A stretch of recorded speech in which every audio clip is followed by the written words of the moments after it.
Hello everyone, in this video we'll be solving problem 49, group anagrams. The problem statement is, given the list of strings, we need to group all of the strings that are anagram and return the collection. If you're not familiar with anagram, two strings are said to be anagram if the same alphabets appear in both the strings, including the times in which it appears.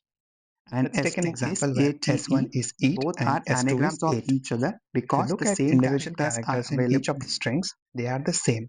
We have Because one the E, same one A characters and are one available T. in both of the Even the strings at frequency of different each positions. character in each of the strings is the Please same. note Hence the two strings are anagrams. that Looking at example number 1, if we start grouping them together based on if they are anagrams or not, there are a total of 3 groups. There are no strings that are anagram with bat. Hence, it's the only string in the first collection. In the next collection, NAT and TAN are anagrams, so they are grouped together, while in the third one, we have 3 strings which are anagrams. I hope you were able to understand what anagram means and how we need to return or formulate our output. Now let's switch to whiteboard and discuss the approach of solving this. The simplest way to solve any anagram related problem is to first sort all of the strings in an ascending order and then compare it with each other. If they are anagrams, the sorted version would be equal to each other. For example, if we start sorting all of these 3 strings, the array with the sorted strings would look something like this. As you can see, each of these strings are equal. All we need to do is save this into a hash map with the sorted version as the key and original word as the value. Run an iteration across the original input array and see if the corresponding key exists in the collection. If yes, it means we found a word who can be paired with the current word, so we can group them together and return it as an anagram collection. Now let's calculate its time complexity. As we are sorting each word, the corresponding time complexity will be n log n, where n is the average size of all of the words across the array. And assuming there are m words in the entire array, the overall time complexity will be O of m into n log n, while the space complexity will be O of m, as we are maintaining a hash map of key value pairs to help identify and group the anagrams. This is one way of solving this problem. Now let's think about an alternate way to get us a better time complexity.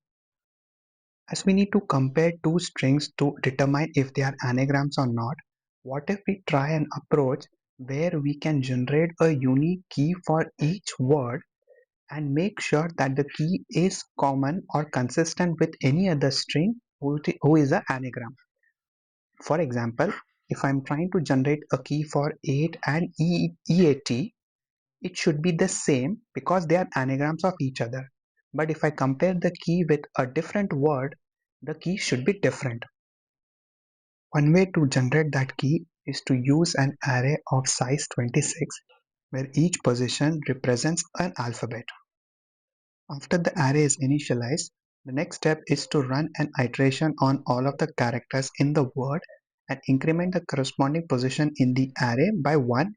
And once we have iterated through all of the alphabets, we can generate a key based on the values in the array using any logic. We can use a comma, a period, or any other special characters as a separator to join all of the values in the array.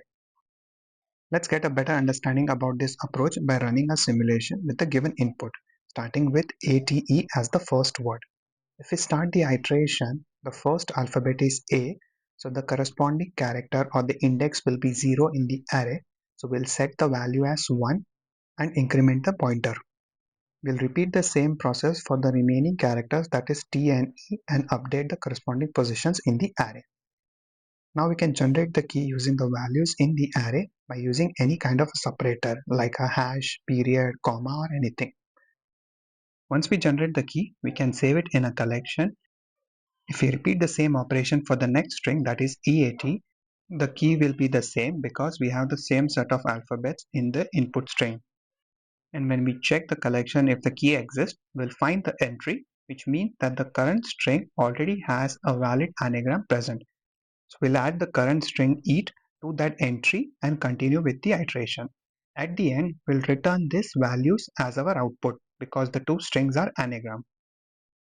If we repeat the same operation for the next string, which is t, we'll get the same key and we'll include t to the existing entry. With this solution, our time complexity is improved to O of m into n, where m is the number of strings in the input array and n is the average length of each of the strings. As we are no longer sorting the array, all we are doing is iterating through this input strings, building this key, and then saving it in the collection. While the space complexity is O of m, as we are maintaining a hash map with the key value pairs to group all words which are anagrams. I hope you were able to understand this explanation. Let me show you how we can implement this using C#. Here is my C# solution. In the main method, I start by initializing a dictionary or a hash map. After that, I am starting a for loop to iterate through all of the strings given in the input and generate an anagram key based on the string. In this method, I am first creating an array of type integer and length 26 and then running a for loop across all of the characters in the string s. For each character, I'm incrementing the corresponding index in the array by 1. After that, I'm running a for loop to build the key and using hash as the separator. In the main method, once we get the key from that method, I'm checking if it exists in the dictionary. If it does not exist, it means it's the first time that we encountered that word and there are no existing anagrams. So we create a new collection and add the current word to it. And if the key already exists, it means we need to add the current value or the current string to the collection. Once we have iterated through all of the strings in the input array, we return the values of the dictionary. This code, when submitted on LeetCode, beats nearly 40% of the submissions in terms of runtime and 5% in terms of memory. Thank you for watching this video. I hope you were able to understand the explanation. The details to access the source code is available in the description below. Feel free to check that out and I will see you in the next one. Thank you.